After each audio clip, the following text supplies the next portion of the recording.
Aladin et le méchant dragon. Aladin, Jasmine et le génie de la lampe firent un long voyage sur le tapis volant. Le génie de la lampe, qui était maintenant presque transparent, voulait retrouver son état normal le plus vite possible. Tout à coup, ils virent une cigogne voler à leur rencontre. « Oh, mais qu'est-ce que c'est que ça ?» La cigogne tenait une enveloppe dans son bec. Jasmine s'avança vers l'oiseau. Elle prit l'enveloppe et lut la lettre. « Oh non, c'est impossible !» « Eh bien, Jasmine, que se passe-t-il? De qui vient cette lettre ?» Malheureusement, c'était le méchant sorcier du désert Aaron qui avait envoyé ce courrier. En colère, Jasmine froissa la lettre et la jeta. « Oh, c'est Aaron. Il s'est libéré de la cage de cristal et il nous cherche partout. Et il dit que s'il nous retrouve... » Eh bien ? S'il nous retrouve, il jettera sur nous le sortilège le plus puissant qui soit pour nous garder enfermés toute notre vie. En effet, de retour dans sa maison de sable, Aaron versait toutes sortes de potions dans son chaudron afin de préparer sa vengeance. Quand je vous retrouverai, vous comprendrez ce qu'il en coûte d'oser enfermer un puissant sorcier comme moi. De leur côté, Jasmine, Aladin et le génie arrivèrent enfin au bord de la rivière. Deux grands piliers se dressaient au milieu de l'eau. Le génie fut tout excité en voyant les piliers. « Regardez, je vais pouvoir retrouver ma force grâce aux diamants cachés dans ces piliers en pierre. » Jasmine, qui avait très soif, s'approcha de la rive pour boire un peu d'eau de la rivière. « Oh bah! Pourquoi cette eau a un goût aussi affreux ?» L'eau était tellement mauvaise que Jasmine eut mal au ventre et elle alla s'asseoir au pied d'un arbre. Intrigué par cette mauvaise qualité de l'eau, Aladin regarda attentivement autour de lui et remarqua que toutes les fleurs étaient pâles, avec les feuilles flétries et qu'elles ne sentaient pas bon. Tout à coup, le flux de la rivière s'arrêta. Les gros piliers de pierre se mirent à trembler. Inquiet, le génie alerta Aladin.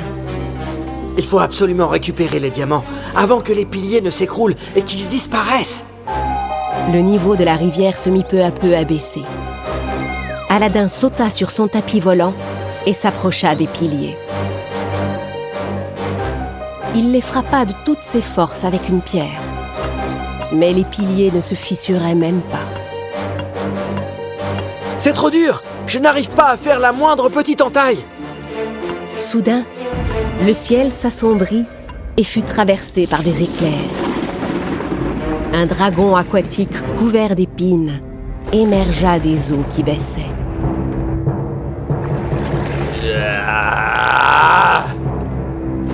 Jasmine et le génie étaient pétrifiés de peur. Malgré la présence effrayante du dragon, Aladin continuait de frapper les piliers. « Vite, Aladin! Dépêche-toi de revenir! Il faut s'enfuir d'ici tout de suite !» Grâce à sa persévérance, Aladin parvint enfin à fissurer un des piliers. Mais au même moment, le dragon d'eau l'attrapa par les jambes et commença à le secouer dans les airs. « Laisse-moi tranquille! Dragon, laisse-moi tranquille! Ah !» Le tapis volant s'enroula sur lui-même pour aller frapper la queue du dragon et libérer Aladin, mais en vain.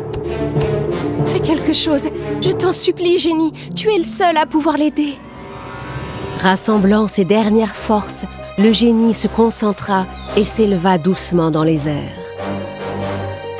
De ses mains jointes, il émit une puissante lumière qui éblouit le dragon de la rivière. Ne supportant pas d'être aveuglé, le dragon finit par relâcher sa proie. Heureusement, le tapis volant se précipita au secours d'Aladin et le rattrapa avant qu'il ne tombe dans l'eau. Le dragon de la rivière était tellement en colère contre le génie qu'il essaya de le frapper avec sa puissante queue. Mais le génie parvint à éviter ses coups. Alors le dragon bondit comme un saumon et attrapa le génie de la lampe dans sa grande patte.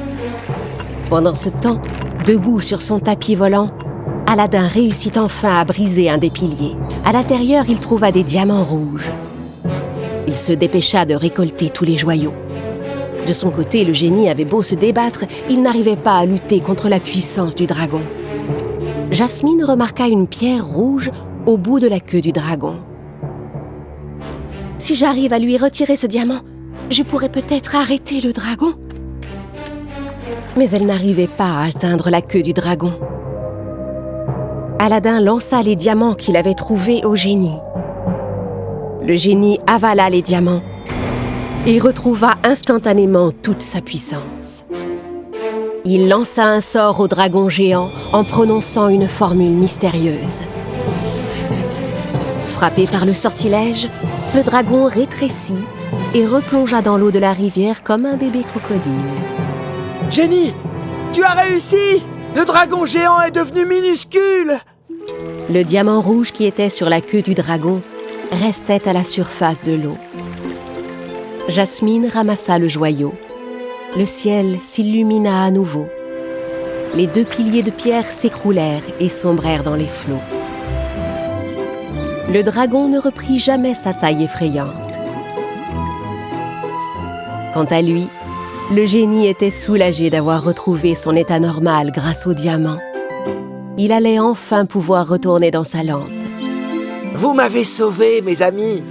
Regardez, je suis plus en forme que jamais! Jasmine et Aladin étaient rassurés. Je vous ai attiré des ennuis avec mon idée de devenir humain. Pardonnez-moi. Si vous acceptez, j'aimerais rentrer avec vous au palais et rester pour toujours votre serviteur. Tu peux vivre avec nous autant que tu veux, mon cher génie. Et surtout rester pour toujours notre ami. Le génie rentra doucement dans sa lampe magique. Jasmine et Aladin sautèrent sur le tapis volant et rentrèrent avec la lampe dans leur palais. Heureux de ramener leur ami avec eux. Mais au palais, il n'y avait plus personne. Tous les domestiques et les soldats avaient disparu. Eh oh! Qu'est-ce qui se passe? Mes amis, où êtes-vous tous passés? Rin? Où es-tu, mon cher petit oiseau? Aladin? Rin aussi a disparu.